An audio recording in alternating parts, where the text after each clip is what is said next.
Hey people, this is Conrad Layn here. This is exactly what I'm titling Don't Void Your Insurance and How Not to Void Your Insurance. Sounds a bit sarcastic, but that's serious stuff that's going on in regards to hosts totally negating their own insurance coverage by making these two big mistakes that I've often had no issue with because I understand the contract and I do have an insurance background, so maybe that's the advantage. But please do not do these two things. First, if your guest has a pickup address, for example, and you're supposed to drop off at that pickup address, do not, and they say, hey, can you please deliver it to this other address that's not in the Turo pickup or drop off location? You kindly say no, and then what you say is, you can contact Turo, or you can change the address, which a lot of people don't want to pay the delivery fee if you're a host that charges a delivery fee.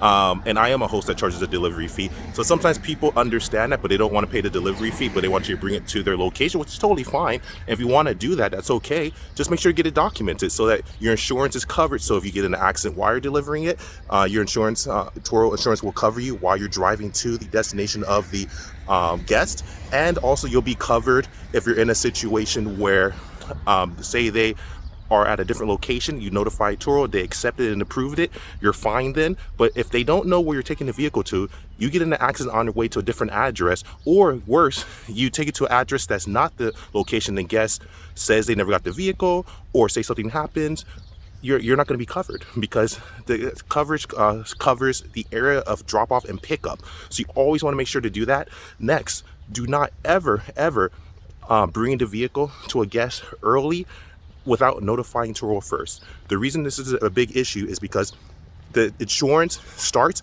at the time of arrival, pickup, and of the start of the trip. So for example, if the Turo trip starts at 3 p.m.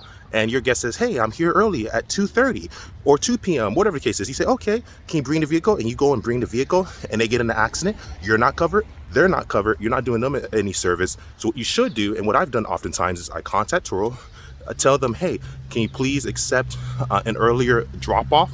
And usually they're more than happy to do that, and at least you're covered. So if they get in an accident, I'm 1 minute away, you're covered. So that's just a little quick tip. So 2 tips of the day. Conrad Layn quick tip is, do not deliver a vehicle to an address that has not been approved and authorized by Turo, and do not bring vehicle to a guest earlier than the pickup time that has been stipulated on your reservation. Conrad Layn out.